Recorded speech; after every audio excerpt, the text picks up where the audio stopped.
오늘 함께 읽은 사도행전 본문을 가지고 해치던 자에서 세우는 자로라는 제목으로 말씀의 은혜를 나누겠습니다. 조금 식상하기는 합니다만 영화나 드라마의 단골로 등장하는 소재가 있습니다. 악명 높은 범죄자가 어떤 특별한 계기를 통해서 완전히 변화돼서 새로운 삶을 살아가게 되는 과정을 다루는 것들이죠. 범죄자가 회심하여 새로운 삶을 결단하는 것은 참으로 감동적인 일입니다. 그런데 영화가 여기서 끝나면 재미가 없습니다. 항상 다른 일이 전개가 되죠. 진심 어린 변화가 있었음에도 불구하고 지나온 과거를 다시 떠올려야만 하는 그런 상황이 연출되는 겁니다. 그래서 그런 상황과 주인공은 힘겹게 싸움을 싸우면서 결국 자기의 변화가 진심이라는 것을 삶을 통해서나 혹은 많은 경우에는 죽음을 통해서 증명해 보입니다. 과거에 찍힌 범죄자의 낙인이 너무 커서 그 범죄자로 기억하고 있는 사람들의 기억이 쉽게 바뀌지 않기 때문에 당하는 어려움일 것입니다. 더구나 그가 저질렀던 악행의 직접적인 피해자라면 그에 대한 생각을 바꾼다는 것은 더욱 어려울 것입니다. 인간의 선입견과 의심이 생각하는 것보다 훨씬 더 높고 강한 벽처럼 단단하기 때문입니다. 우리가 생각하는 것보다 우리 안에서 우리를 움직이고 주장하는 선입견이나 또 생각이나 의심이 생각보다 단단합니다. 때로는 하나님의 말씀보다 우리의 생각과 또 우리 안에 자리 잡은 견고한 진들이 훨씬 더 강합니다. 그래서 그것 때문에 우리의 삶의 방향이 자꾸만 흐트러지는 것이죠. 그 벽을 허물기만 하면 참 좋겠지만 그러기 위해서는 아마도 많은 시간이 필요할 것입니다. 변화되었지만 변화된 사람으로 인정받기 위해서도 때로는 혹독한 대가를 치러야 할 수도 있습니다. 이런 영화 같은 이야기가 오늘 우리가 읽은 성경 본문에 생생하게 담겨 있습니다. 교회 역사상 가장 극적인 변화를 경험한 사울이 바로 그 주인공입니다. 그는 교회를 해치는 자의 대명사였습니다. 박해자였고 폭력자였고 핍박자였죠. 그러나 부활하신 예수님을 만난 이후에 그는 교회를 세우는 자로 거듭납니다.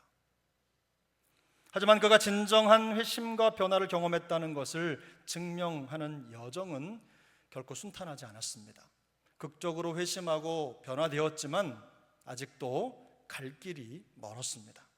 오늘 우리가 읽은 사도행전 9장 19절부터 31절까지의 본문은 사울이 다메섹에서 회심한 이후의 과정을 다루고 있습니다. 짧게 몇 개의 절로 이루어져 있는 본문이지만 그러나 이 기간은요 3년이 넘는 긴 시간을 압축해서 기록해 놓은 것입니다. 멀었던 눈과 기력을 회복하는 데 며칠을 보낸 사울은 즉시로 일어나서 예수가 하나님의 아들이라는 것과 그가 바로 우리의 구원자 그리스도라는 것을 전파했습니다.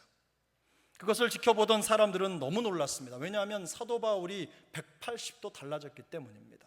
사울이 180도 다른 사람으로 자기들 눈앞에 드러났기 때문입니다.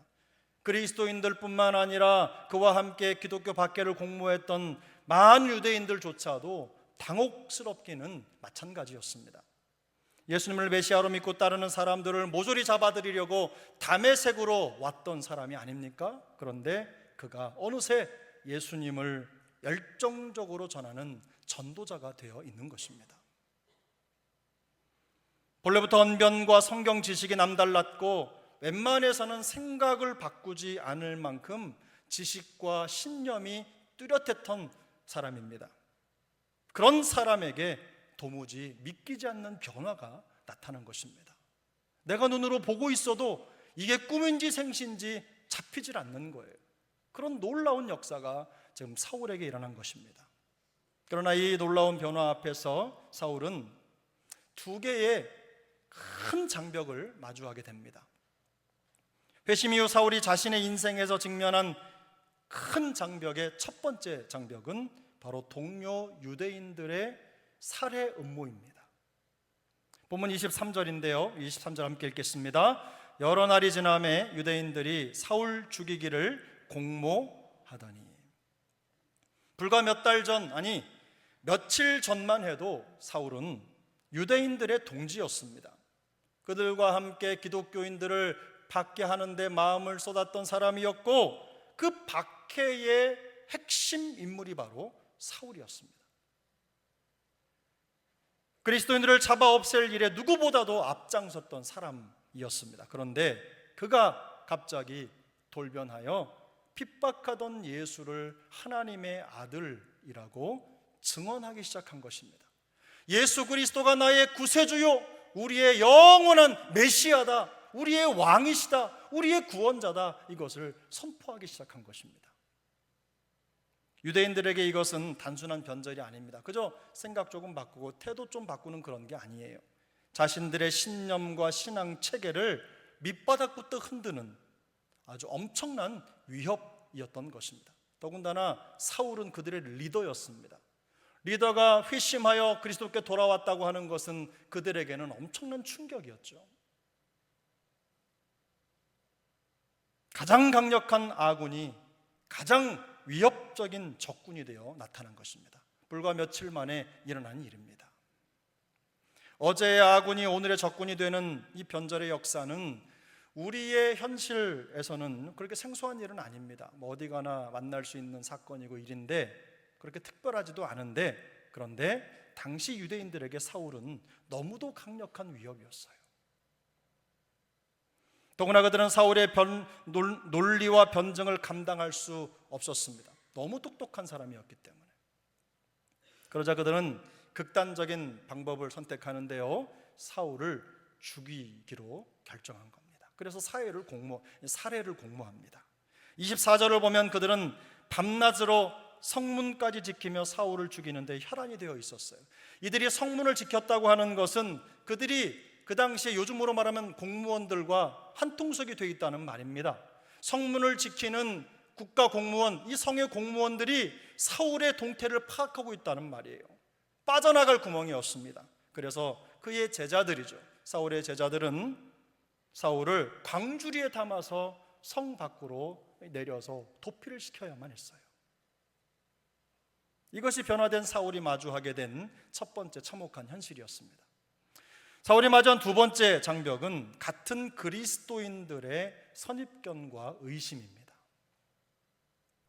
본문 21절인데요, 우리 함께 읽습니다. 듣는 사람이 다 놀라 말하되 이 사람이 예루살렘에서 이 이름을 부르는 사람을 멸하려던 자가 아니냐, 여기 온 것도 그들을 결박하여 대제사장들에게 끌어가고자 함이 아니냐 하더라.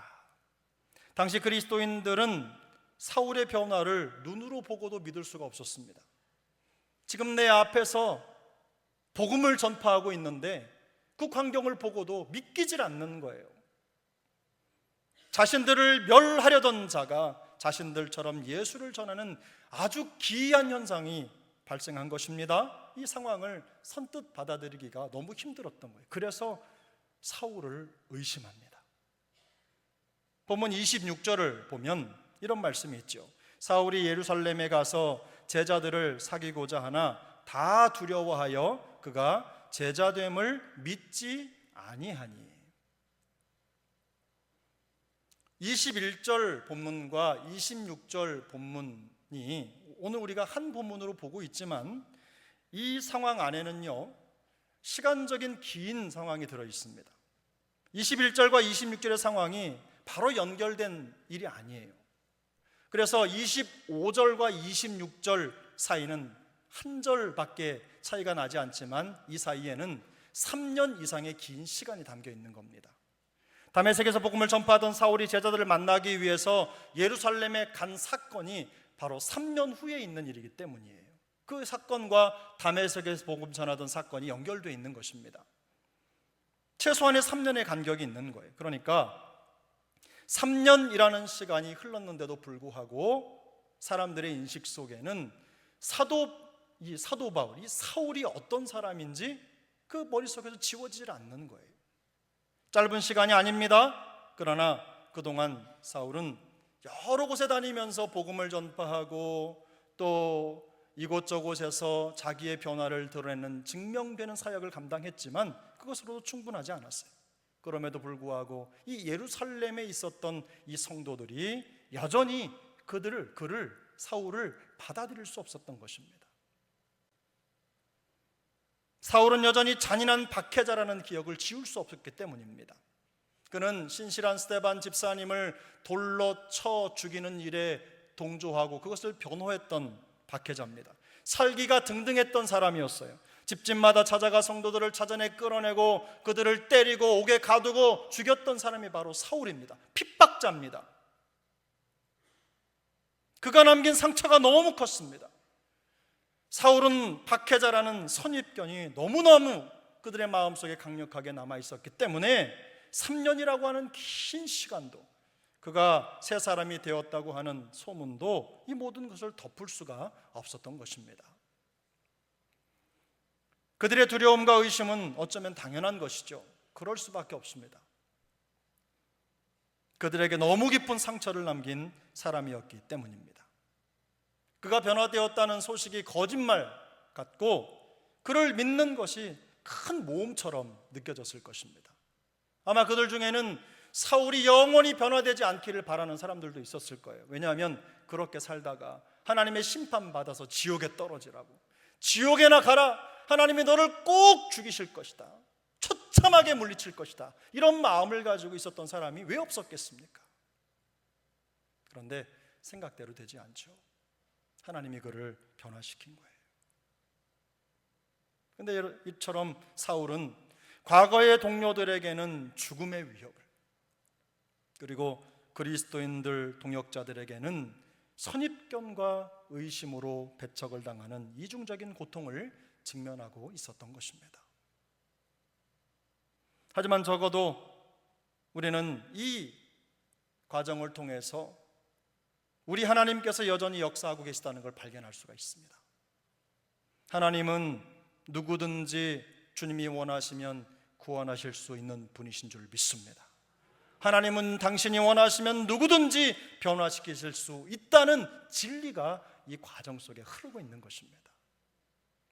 하나님은 아무리 무너지고 망가진 사람이라 하더라도 새 사람이 되게 하실 수 있는 분이라는 믿음이 있습니다. 이것이 하나님은 전지전능하시다라는 진리와 일맥상통하는 거예요. 우리 중에 누구도 하나님이 무한한 능력으로 얼마든지 이런 일을 하실 수 있는 분이라는데 한치의 의심도 갖지 않을 것입니다. 여러분, 이거 다 믿으시죠? 요즘도 무슬림 국가에 가면 그리스도인들이 무참하게 살해당한다고 합니다. 우리가 매스컴이나 또 이런 미디어에 나타나지 않아서 그곳에서 보지 못해서 그렇지, 무슬림 국가에서 그리스도인들은요 정말 생명을 내놓고 사는 것이나 다름이 없대요.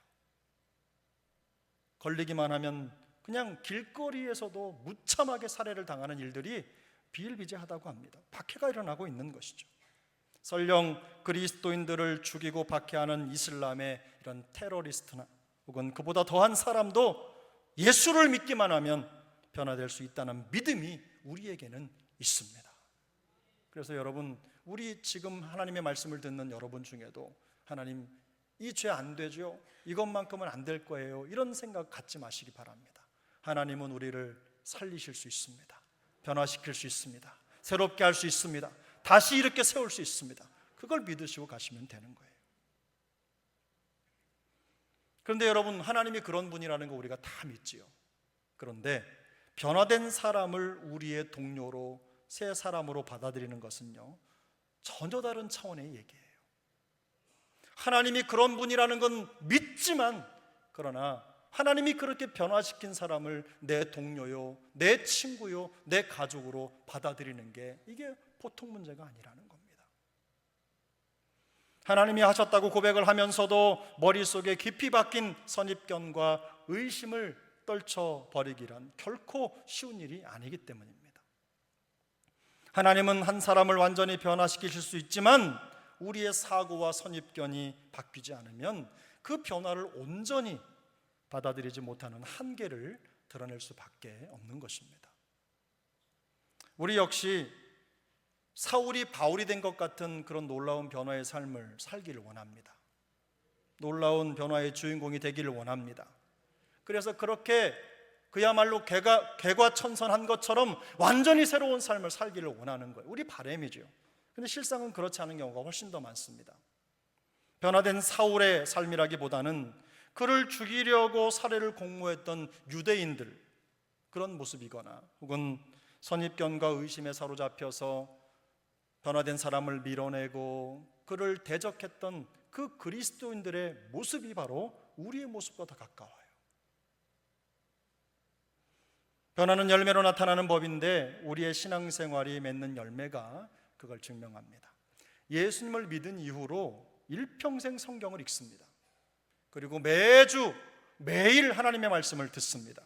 이렇게 살면서도 언제든 환경만 맞춰지면 옛 모습으로 돌아가는 우리의 현재 상태가 바로 그 증거입니다.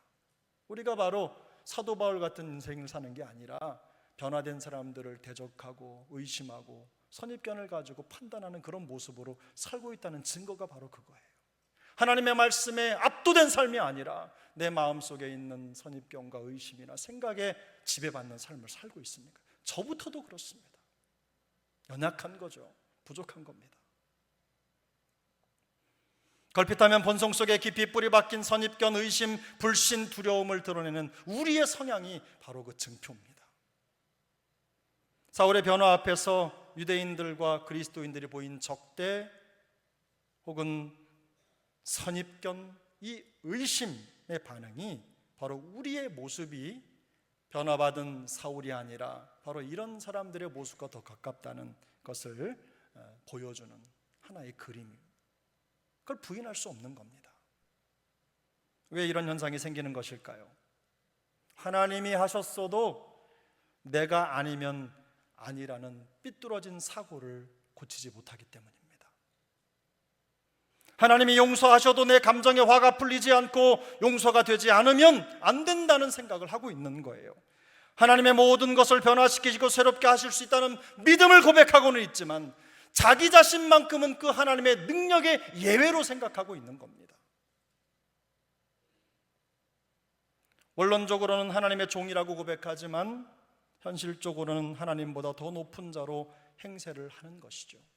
가만히 생각해 보면 가끔 제 자신을 돌아봐도 제가 하나님보다 계급이 더 높은 것 같아요. 안 들어요. 하나님이 일하시더라도 우리의 사고와 고정관념이 꺾이지 않는 한 새로운 생명의 역사를 받아들이지 못하는 것입니다. 그러나 주님은 우리가 변화의 걸림돌이 아니라 하나님의 역사에 열린 태도를 가진 성도가 되기를 원하십니다. 오늘 본문에 보면 사도 바울에 대한 의심을 거두고 열린 마음으로 그를 믿어준 한 사람이 등장합니다. 바로 바나바입니다. 오늘 27절을 우리 같이 읽겠습니다. 27절, 바나바가 데리고 사도들에게 가서 그가 길에서 어떻게 주를 보았는지와 주께서 그에게 말씀하신 일과 다메섹에서 그가 어떻게 예수의 이름으로 담대히 말하였는지를 전하니라. 아멘. 바나바는 사울의 과거를 용서하고 그를 믿어줬습니다. 그의 변화를 받아들인 겁니다. 그는 일찍이 자신의 밭을 팔아서 사도들의 발 앞에 두고 그것으로 구제하도록 교회 사역을 감당하도록 헌신했던 그 인물입니다. 적극적인 모범을 보인 사람이죠. 여기에서도 그는 기꺼이 변화된 사울의 대변자로 나섭니다. 그를 밀어내는 자가 아니라 그를 세우는 자로 나오는 것이죠. 그가 이렇게 행동할 수 있었던 근거가 무엇입니까? 하나님이 하시는 일을 인정했기 때문입니다. 내 생각과 내 범주를 넘어서는 일이지만 그러나 하나님이 하시면 된다. 하나님은 하실 수 있다. 이런 믿음을 가지고 하나님을 신뢰하고 그 확신으로 이렇게 행동할 수 있었던 것입니다. 이런 바나바의 중재 덕분에 사울에게 가지고 있었던 이런 선입견과 의심이 일정 부분 어느 정도 해결될 수가 있었던 거예요. 그래서 그는 예루살렘에서 활동을 시작합니다. 여러분, 우리가 잘 알아야 되는 거는요, 이 바나바가 지금까지 사울을 깊이 있게 만난 적이 없다는 것입니다. 이후에 오늘 본문에 다소라고 하는 곳이 등장하는데, 사울이 이 핍박을 피해서 다소로 도망을 갑니다. 그곳에서 얼마 정도의 시간을 보내냐면 8년에서 10년의 시간을 보내요. 그 기간 동안 바나바와 바울이 떨어져 있었어요. 그런데 이 바나바는 이 사울을 기억하고 나중에 안디옥 교회에 이 사울을 소개합니다.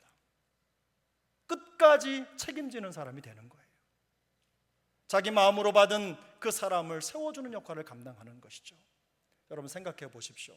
교회 안에 이 바나바 같은 사람들이 많으면 어떤 교회가 되겠습니까? 행복한 교회가 되지 않겠습니까? 정말 좋은 교회가 되지 않겠습니까? 하나님께서 이런 분들을 통해서 교회가 평안하게 만들어 주시고 평안하여 든든히 서가는 복을 허락해 주시는 것입니다. 우리 세종안교회에 이런 바나바 같은 하나님의 사람들이 우후죽순처럼 일어날 수 있기를 축복합니다. 오늘 보면 마지막 31절에 보면 당시 교회와 선교 상황을 요약하는 한 절이 있습니다. 우리 31절을 한 번 더 읽겠습니다. 그리하여 온 유대와 갈릴리와 사마리아 교회가 평안하여 든든히 서가고 주를 경외함과 성령의 위로로 진행하여 수가 더 많아지니라. 한 번 더 읽습니다. 그리하여 온 유대와 갈릴리와 사마리아 교회가 평안하여 든든히 서가고 주를 경외함과 성령의 위로로 진행하여 수가 더 많아지니라. 아멘. 교회 성장에 대해서 많은 분들이 얘기합니다. 교회 성장이 질적인 성장이 우선해야 된다. 양적인 성장은 중요한 게 아니다. 질적으로 성장하는 게 중요하다. 이렇게 말하는 분들이 참 많은데요. 그런데 성경은 한 번도 이 둘을 분리한 적이 없습니다. 교회는 질적으로 성장하는 것과 양적으로 성장하는 것 둘 다 중요합니다. 성경에서 성령 받고 교회가 변화되고 성장하는 과정을 설명할 때 양적인 성장을 말하지 않는 본문이 없어요. 교회는 항상 그렇게 둘 다 함께 성장하는 거예요. 근데 여기 보면 그리하여라는 말로 시작하죠. 이 말은 한편이라는 접속사입니다. 사도행전 1장부터 시작된 복음 확장의 역사가 사울의 회심 사건까지 이어지는 것입니다. 한편이라고 하는 말은 이 모든 걸 담고 있는 거예요. 베드로의 사역과 빌립 집사님의 그런 사역뿐만 아니라 사도 바울의 회심과 사역이 모든 것들을 담아서 그 사역이 초대교회 성장과 성숙과 부흥에 어떤 영향을 미쳤는지를 그대로 보여주고 있는 것입니다. 더구나 사울의 극적인 회심 사건을 마무리하는 지점에서 교회의 성장과 부흥의 내용을 언급하는 데는 그만한 이유가 있습니다. 사울의 회심과 변화라는 극적인 반전이 교회 공동체의 평안과 성장으로 이어진다는 점을 부각하고 있는 것입니다. 드러내고 있는 거예요. 강조하는 것이죠. 이를 통해 우리는 두 가지 아주 중요한 교훈을 얻을 수가 있습니다. 첫 번째는 우리가 해치는 자에서 세우는 자로 변화될 때 교회가 평안하여 든든히 서간다는 것입니다. 해치는 자에서 세우는 자로 변화될 때, 다른 사람 얘기가 아닙니다. 지금 하나님의 말씀을 듣고 있는 여러분 모두를 대고 말씀하시는 거예요. 내가 해치는 자에서 세우는 자로 변화될 때 우리 교회가 평안하여 든든히 서가는 것입니다. 한 사람의 변화는 결코 작지 않습니다. 사울 한 사람의 변화는 온 교회에 엄청난 영향력을 미쳤어요. 그가 박해를 멈추고 전도자가 되자 평안하여 든든히 서가는 교회가 된 것입니다. 이 평안하다라는 말은 박해가 없다 이런 말입니다.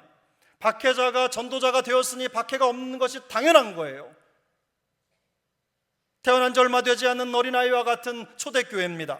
그런 교회가 핍박과 박해 앞에서 두렵고 떨고 움츠릴 수밖에 없는 상황이 있었지만, 그러나 박해자가 전도자가 되니까 평안함 속에서 그 교회가 든든히 서가는 축복을 누리게 된 것입니다. 이처럼 과거의 상처를 주던 자가 회복자가 되고, 비난하던 자가 중보자가 되고, 무너뜨리던 자가 세우는 자가 될 때 교회는 평안함 속에서 든든히 성장하게 될 것입니다. 우리도 마찬가지죠. 우리의 언어가 바뀌고 비방하고 수군거리고 했던 그런 모든 말들을 바꿔서 축복하고 격려하고 중보기도하고 사랑하고 자랑하는 말로 바꾸면 그 교회가 어떻게 되겠어요? 당연한 거 아닙니까? 이게 뭐 특별한 교훈도 아니잖아요. 해치는 자가 세우는 자가 되면 교회가 부흥한다는 건요, 이거는 만고의 진리인 겁니다. 다른 게 아니에요. 상식 중에 상식이에요. 그런데 우리는 일부러 의도하지 않더라도 언제든 누구라도 교회를 해치는 자가 될 수도 있고 세우는 자가 될 수도 있습니다. 무슨 말입니까? 우리의 선택에 의해서 우리가 해치는 자가 될 수도 있고 세우는 자가 될 수도 있다는 말입니다. 매 순간 교회를 해치는 자가 아니면 교회를 세우는 자가 되기를 선택한다는 말이에요. 감사를 잃어버리고 비난이나 불평이나 잘못된 선입견이나 의심 같은 것들에 내 생각을 맡겨버리면 해치는 자가 될 수밖에 없습니다. 옳은 말을 하는 것 같아도 그것이 교회를 해칠 수 있어요. 그 결과는 평안을 잃어버리고 영적인 성장을 멈추게 될 것입니다. 이게 그 열매입니다. 결과인 거죠. 반대로 격려하고 칭찬하고 서로 중보하는 일에 마음을 쏟으면 세우는 자가 될 것입니다. 말을 바꿔서 사랑하고 격려하고 축복하는 말을 사용하면 세우는 자가 될 거예요. 쉬운 일 아닙니다. 내 마음과 생각과 감정을 누르고 그렇게 한다는 게 쉬운 일이 아니에요. 우리 스스로 세우는 자가 되기를 매번 선택하는 거, 이거 쉬운 일 아닙니다. 그러나 그렇게 할 때 하나님은 그 선택을 사용하시는 줄로 믿습니다. 주님께서 우리의 선택과 결정을 사용하셔서 평안과 성장의 열매를 허락해 주실 것입니다. 그 선택의 결과는 평안과 성장입니다. 저는 우리 세종안교회가 평안하여 든든히 서가는 세우는 자의 축복을 받아 누리는 하나님의 사람들로 가득하기를 예수님의 이름으로 축복합니다. 두 번째 교훈이 있습니다. 두 번째 교훈은 우리가 주를 경외하고 성령의 위로로 진행할 때 교회가 질적 양적으로 부흥한다는 것입니다. 보면 31절인데 우리 한 번 더 읽겠습니다. 31절, 그리하여 온 유대와 갈릴리와 사마리아 교회가 평안하여 든든히 서가고 주를 경외함과 성령의 위로로 진행하여 수가 더 많아지니라. 아멘. 주를 경외한다는 것은 하나님의 주권을 인정하고 그 말씀에 순종한다는 말입니다. 주를 경외한다는 것은 하나님의 섭리를 인정하고 하나님의 말씀에 순복하는 태도를 말하는 거예요. 잠언 9장 10절은 말씀합니다. 여호와를 경외하는 것이 지혜의 근본이니라. 사랑하는 여러분, 지혜를 얻고 싶으십니까? 주를 경외하는 삶을 사시기를 축복합니다. 그러므로 주를 경외한다는 것은 단순히 하나님을 예배하는 의미를 훌쩍 넘어서는 거예요. 하나님의 말씀을 생각과 행동의 기준으로 삼는 태도를 말하는 것입니다. 그렇게 될 때 우리가 하나님의 놀라운 부흥의 도구로 쓰임받는다는 거예요. 성령의 위로로 진행한다는 것은 무슨 말입니까? 내 힘으로 할 수 없는 것들을 성령의 후원을 받아서 실행한다는 거예요. 내 능력도 없고 내가 할 수 있는 힘이 없지만 그러나 내 안에 역사하시는 성령 하나님의 힘을 의지해서 힘을 다하여 수고하고 그 뜻을 이루어 드린다는 뜻이에요. 여러분, 나뇌주를 보세요. 성경 맨 밑에 보면 이 위로라는 말이 후원이라는 말로도 번역될 수 있다고 기록이 되어 있습니다. 무슨 말입니까? 성령의 후원을 받는 것입니다. 주를 경외함과 성령의 위로로 진행하는 삶이야말로 성도의 삶인데 바로 하나님의 말씀을 의지하고 하나님 주권을 인정하고 그리고 성령의 인도를 받고 성령의 후원을 받아 살아가는 그 삶이 바로 건강한 그리스도인의 삶의 대표적인 모습이라는 거예요. 교회는 모든 환경 속에서 주를 경외함과 성령의 위로로 진행하는 성도들을 통해서 비로소 질적으로 양적으로 지속 가능한 부흥을 이룰 수 있는 것입니다. 다른 말로 하면 교회 부흥이 목사 혼자 잘해서 되는 것도 아닙니다. 우리 모두가 다 주를 경외하고 성령의 위로를 받아서 성령의 후원을 받아 살아가려고 하는 그 마음에 영혼의 열심이 있을 때, 그걸로 하나가 될 때, 그때 하나님이 우리 교회에 놀라운 부흥을 허락해 주실 줄로 믿습니다. 말씀과 성령의 인도함을 받는 개인과 가정과 교회의 진정한 부흥의 열매가 맺힌다는 거예요. 저는 우리 모두가 이런 부흥의 주인공 될 수 있길 바랍니다. 어느 한 사람, 어느 한 가정, 어느 한 교회가 아니라 우리 교회뿐만 아니라 여수에 있는 모든 교회들이 주를 경외함과 성령의 위로로 진행하며 행하며 하나님이 주시는 놀라운 질적 양적 부흥을 경험하게 되기를 축복합니다. 축원합니다. 오늘 본문은요, 우리에게 급격한 변화를 경험한 사울과 더불어서 그를 대적하여 죽이려 했던 사람들 뿐만 아니라 선입견을 가지고 오해했던 사람들까지 함께 등장하는 본문이죠. 우리 중에는 사울에게 위협을 느껴서 죽이기를 공모하는 사람은 없을 것입니다. 변화된 사람이 교회에 왔는데 그를 죽이려고 한다? 이런 분들은 아무도 없을 거예요. 하지만 의심을 거두지 않고 그가 제자됨을 믿지 않았던 사람들과 같은 그런 사람이 될 가능성이 여전히 남아있어요. 급격하게 변하는 사람을 진심으로 받을 마음의 준비, 믿음의 준비, 신앙의 그릇이 준비되어 있지 않기 때문입니다. 그러나 우리가 믿는 하나님은 무엇이든지 하실 수 있는 분이신 줄 믿습니다. 바다를 땅으로도 만드시고 땅을 바다로도 만드실 수 있는 분이에요. 사막에 강을 내시고 광야에 꽃을 피게 하시는 분이 우리 하나님이신 줄 믿습니다. 완전히 무너진 사람도 다시 일으켜 하나님의 사람으로 세울 수 있는 분이 바로 우리 하나님이셔요. 하나님은 그리스도의 몸된 교회를 위해서라면 무엇이든지 어떤 변화든지 만들어 내실 수 있는 분이셔요. 그걸 믿으셔야 돼요. 그것이 바로 우리가 하나님 앞에서 가져야 할 가장 중요한 태도입니다. 그런 하나님이 어떤 분이신지를 믿고 신뢰하는 것입니다.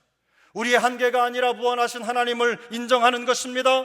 하나님은 언제든지 해치는 자와 같은 우리를, 가정과 우리가 속한 공동체를 위해서 교회를 세우는 자로, 가정을 세우는 자로, 우리의 인생을 무너뜨리는 자가 아니라 세우는 자로 변화시킬 수 있음을 믿고 확신하는 거예요. 그런 믿음이 필요하다는 거예요. 하나님의 역사를 확신한 바나바는 선입견과 의심을 버리고 기꺼이 사울의 조력자가 되었어요.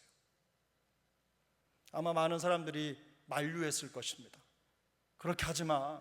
그러다가 진짜 저 사람이 돌변해서 우리 핍박하고 우리 잡아가면 어떡하려고 그래? 그거 어떻게 감당하려고 그래? 하지 마. 가만히 있어.